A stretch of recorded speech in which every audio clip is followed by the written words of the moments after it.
जय राधे जय राधे राधे जय राधे जय श्री राधे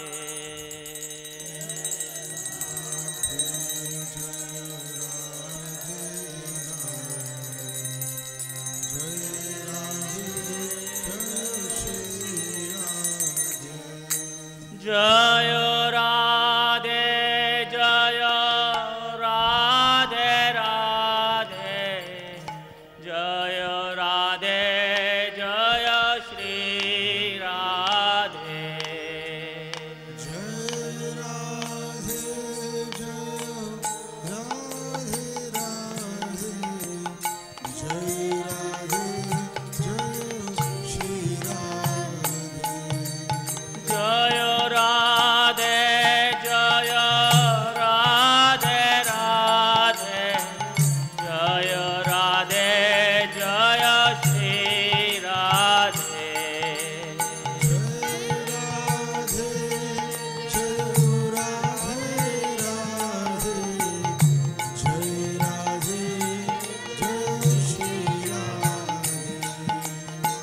जय कृष्ण कृष्ण जय कृष्ण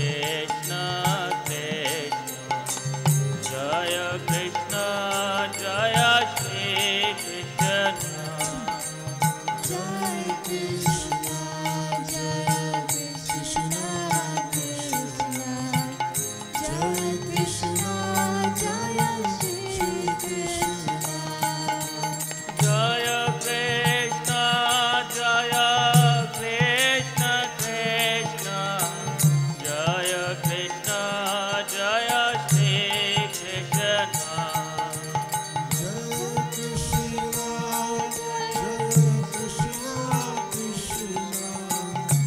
जय कृष्ण जय श्री कृष्ण जय प्रभुपाद जय प्रभुपाद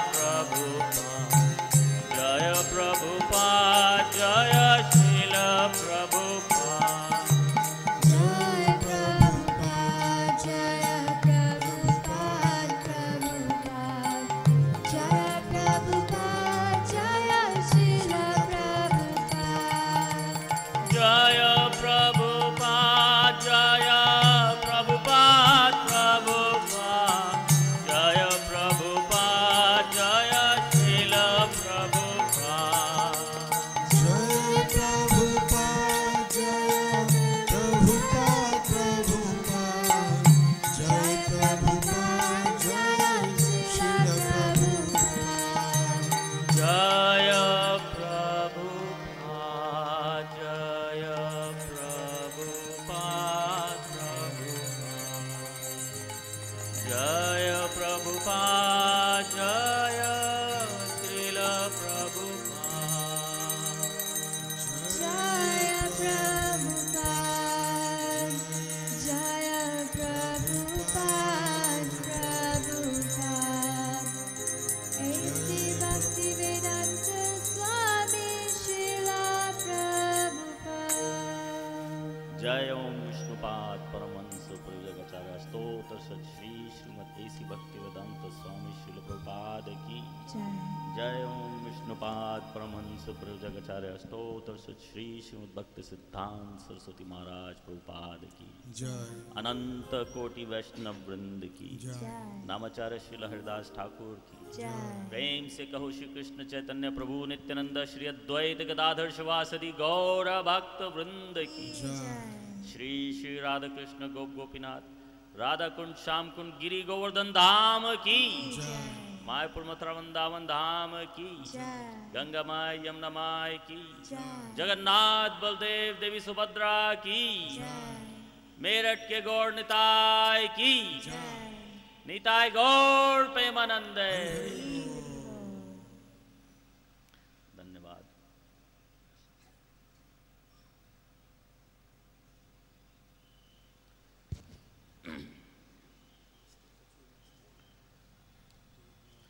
ॐ अज्ञानतिमिरन्धस्य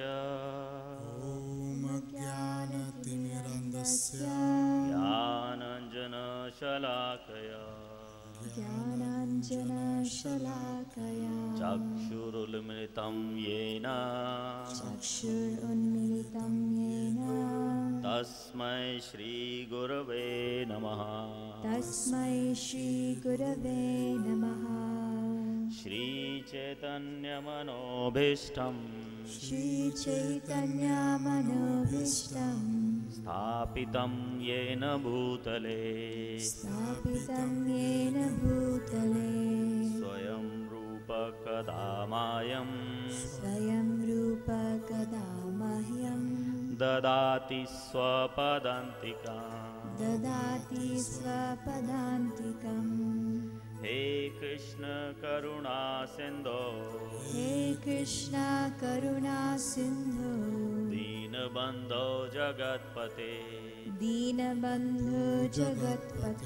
गोपेश गोपिका कांत राधा कांत नमोस्तुते तप्त कांचन गौरांगी राधे वृंदावनेश्वरी वृषभानुसुते देवी प्रणमामि हरिप्रिये वाञ्छकल्पतरुभ्यश्च कृपा सिन्धुभ्य एव च पतितानां पावनेभ्यो वैष्णवेभ्यो नमो नमः। नमो ॐ विष्णुपादाय कृष्णपृष्ठाय भूतले श्रीमते भक्तिवेदांत स्वामिनिति नामिने नमस्ते सरस्वती देवे गौरवाणी प्रचारिणे निर्विशेष शून्यवादी पाश्चात्य देशतारिणे जय श्री कृष्ण चैतन्य प्रभु नित्यानंद श्री अद्वैत गदाधर शिवासादि गौर भक्त वृंद हरे कृष्ण कृष्ण कृष्ण कृष्ण हरे हरे हरे राम राम राम हरे हरे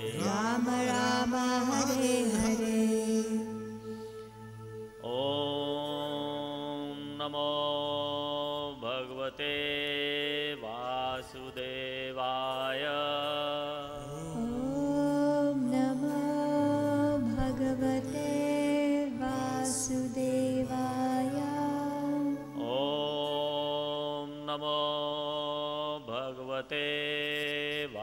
वासुदेवाय। ॐ नमो भगवते वासुदेवाय। ॐ नमो भगवते वासुदेवाय।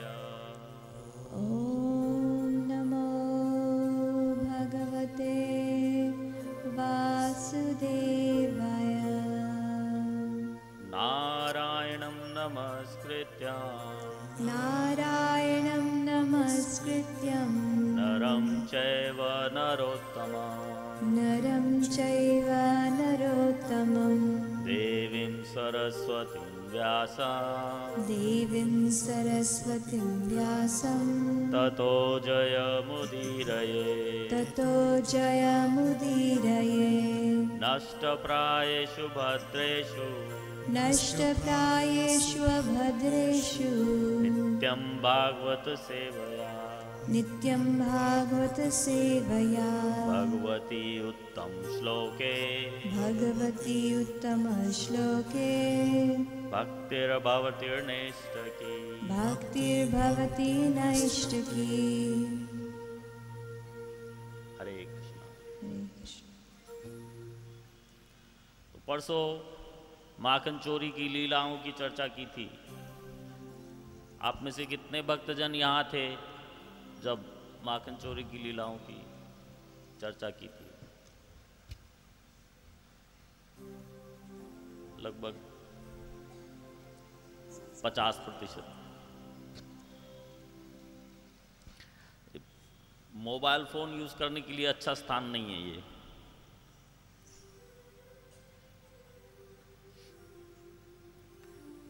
भगवान की माखन चोरी की लीलाओं के बारे में किसी का कोई प्रश्न है? अगर नहीं है तो मेरा एक प्रश्न है। कल जो कथा की थी उसके बारे में किसी का कोई प्रश्न है?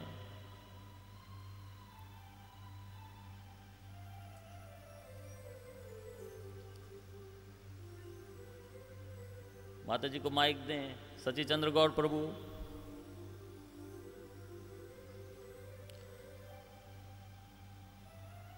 हरि बोल।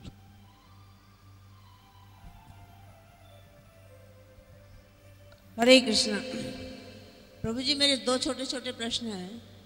एक तो ये है कि जो गोलोक धाम है प्रभु का, तो गीता में ये कहा है कि जो मेरे परम धाम में जाता है वो वापस नहीं लौटता। लेकिन कल की कथा में पता लगा कि अगर वहाँ भी जाके इच्छा स्मरण हो जाता है तो वो वापस आते हैं। दूसरा प्रश्न ये है कि जो भगवान की 16,108 रानियाँ थीं, क्या उनका प्रवेश नहीं है उसमें गोलोक धाम में? वो नहीं जा सकी। और तीसरा प्रश्न ये है कि गोलोक धाम में क्या जो जीवात्मा जाती हैं वो सोती भी हैं या हमेशा जागती ही रहती हैं? जय श्री कृष्ण। धन्यवाद। हरे कृष्ण। सबसे पहले तो मैं ये कहना चाहूँगा कि किसी को प्रश्न पूछने में संकोच नहीं करना चाहिए, क्योंकि अगर जो लोग प्रश्न नहीं पूछते तो आज ये जितने भी साहित्य हमारे पास हैं ये वास्तव में नहीं होते। क्योंकि भगवत गीता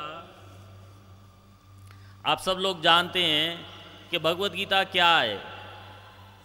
भगवत गीता युद्ध क्षेत्र में अर्जुन के किए हुए प्रश्नों का उत्तर है, भगवान कृष्ण के द्वारा दिया हुआ। तो इसका मतलब ये एक तरह से प्रश्नोत्तर है। और श्रीमद् भागवतम आप अच्छी तरह से जानते हैं कि श्रीमद् भागवतम उन प्रश्नों के उत्तर हैं जो शौनक आदि ऋषियों ने सूत गोस्वामी से किए, और सूत गोस्वामी ने उनका उत्तर दिया सुखदेव गोस्वामी के अनुसार, क्योंकि सुखदेव गोस्वामी उत्तर दे रहे थे किसके प्रश्नों के? परीक्षित महाराज के प्रश्नों के उत्तर। तो सारा भागवतम भी प्रश्नोत्तर के ऊपर आधारित है। इसी तरह से हमारे ज़्यादातर सारे पुराण प्रश्नोत्तर पर ही आधारित हैं। मार्कंडेय ऋषि प्रश्नों के उत्तर दे रहे हैं। उद्धव जी, ये जो बड़े बड़े हमारे पर्सनालिटीज़ महाजन माने जाते हैं, यमराज भी उसमें से एक हैं, शिव जी भी उसमें से एक हैं, ये लोग, भक्त प्रहलाद भी उसमें से एक हैं। ये लोग जो कुछ भी बोलते हैं, इनकी जो वाणी है वो अल्टीमेट है, उसका वो परम सत्य है। उनकी वाणी, जो कुछ वो कहते हैं, जो कुछ उत्तर देते हैं किसी के प्रश्नों का, वो लिख देने के लायक है। तो इसलिए श्रील व्यास देव जी ने वो सब प्रश्न और वो सब उत्तर लिख दिए और उसी से ये सब साहित्य बना, जिसकी वजह से आज हमें कुछ ज्ञान प्राप्ति होने की संभावना भी है। तो माता जी ने ये प्रश्न पूछे, मैं सबसे पहले इनका हार्दिक धन्यवाद करना चाहता हूँ और आशीर्वाद स्वरूप ये राधा रानी की माला इनको भेंट करना चाहता हूँ।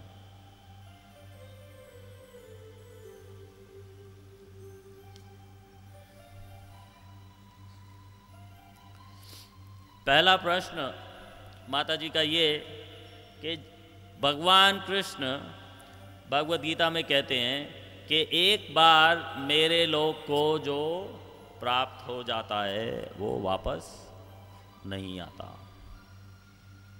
वो बात बिल्कुल सत्य है। आज हमारा वो चार्ट उधर पहुंच गया है, लेकिन कोई बात नहीं, आप लोगों को तो नज़र आ रहा है। उसके निचले हाफ में जो एक ऐसे ओवल शेप का घेरा बना हुआ है, वो है ये ब्रह्मांड, जिसमें हमारी पृथ्वी है और हम सब इसमें निवास करते हैं, इस पृथ्वी के ऊपर। ये ब्रह्मांड में एक सूर्य है जो हमें रोज़ नज़र आता है। कम से कम गर्मियों में तो नज़र आता ही है, सर्दियों में तो बहुत दिन बीत जाते हैं। और अगर नज़र नहीं भी आए, इसका मतलब ये नहीं है कि वो आसमान में नहीं, वो तो है। तो इसके ऊपर ओम भूर्भुवः स्वः और उसके ऊपर महर्लोक, तपलोक, जनलोक और सत्यलोक तक के सारे स्वर्ग लोक हैं। और उसके नीचे सारे पाताल लोक हैं, तल, अतल, सुतल, वितल, तलातल और पाताल। इन सबको मिला के कहा जाता है 14 भुवन।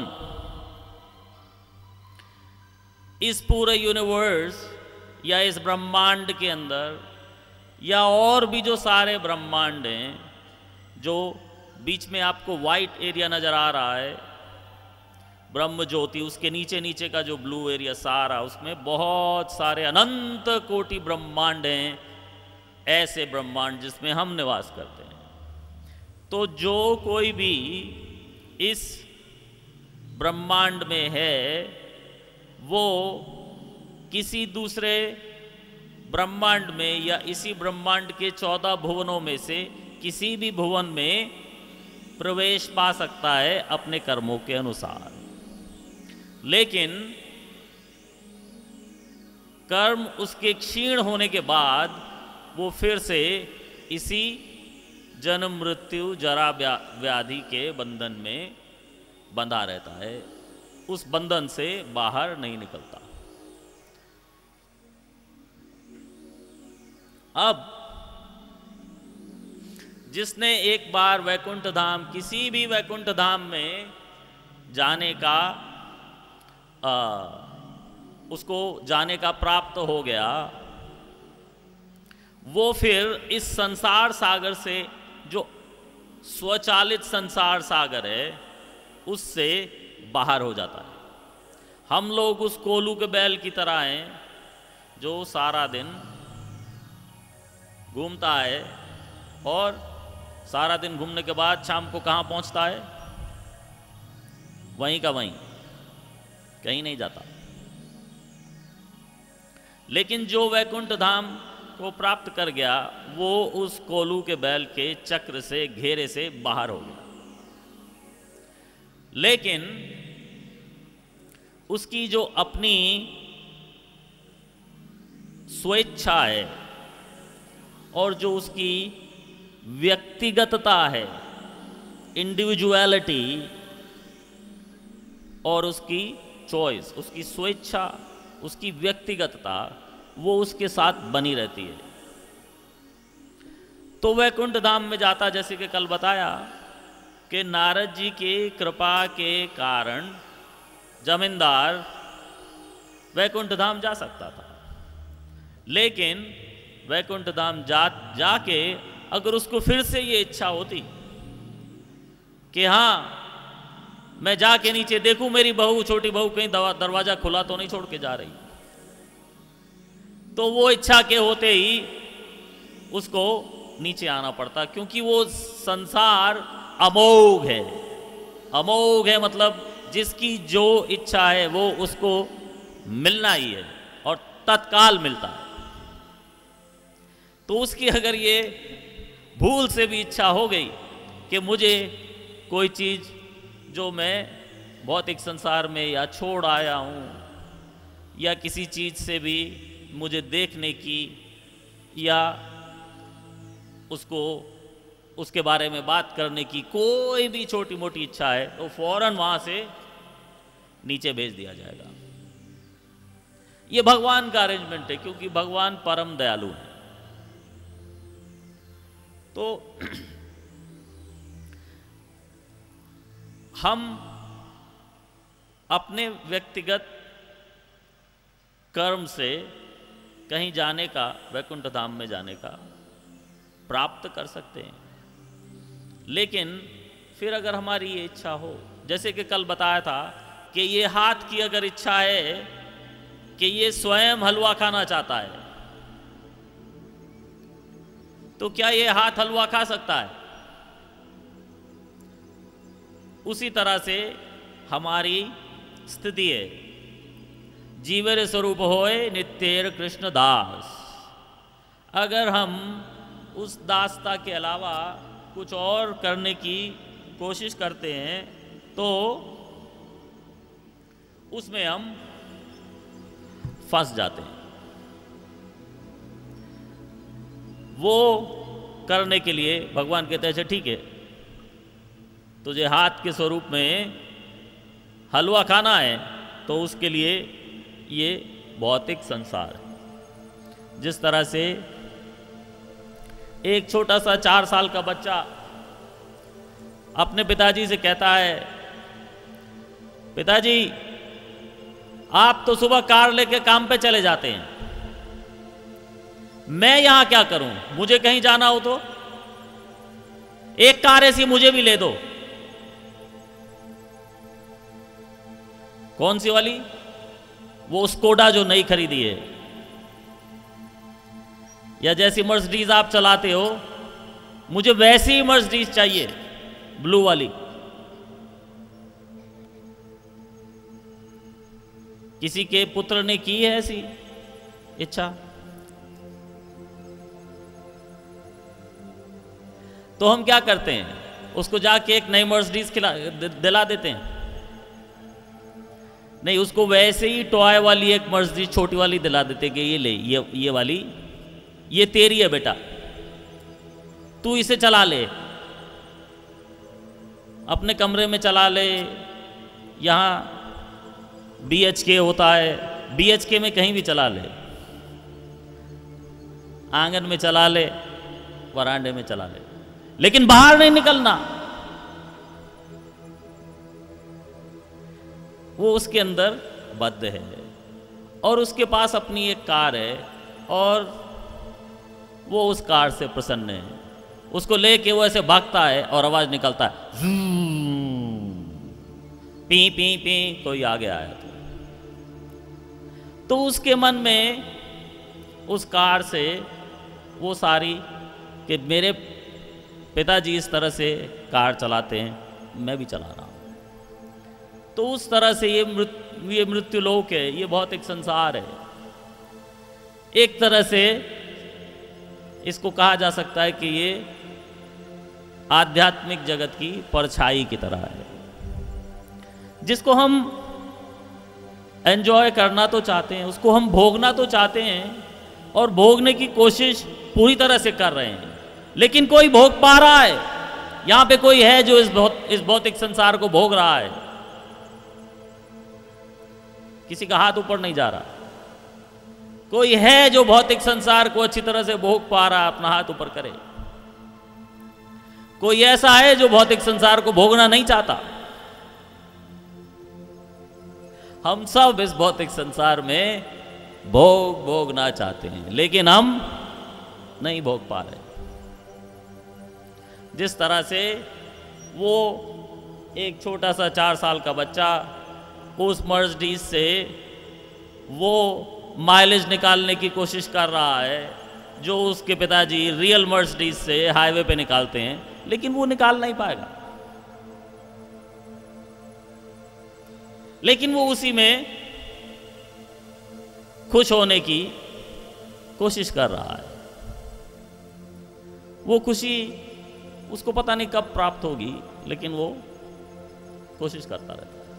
तो इस तरह से भगवान जब देखते हैं कि इस जीवात्मा, हम में से कोई भी जो वैकुंठ धाम में है, लेकिन इसकी इच्छा जो है, इसके अंदर अभी कोई भौतिक इच्छा शेष है, ओके, जा नीचे अपनी भौतिक इच्छाएं सब पूर्ण करके फिर वापस आ जाना। आ गया समझ? ये था प्रश्न एक। दूसरा प्रश्न क्या था माता जी?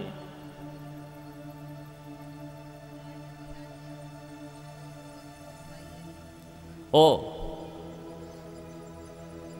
भगवान की 16,108 रानियां, भगवान की 16,108 रानियों से भगवान के 10-10 पुत्र भी थे, और वो भी सब गोलोकवासी थे। भगवान से किसी जीव का संबंध इस तरह से जुड़ नहीं सकता।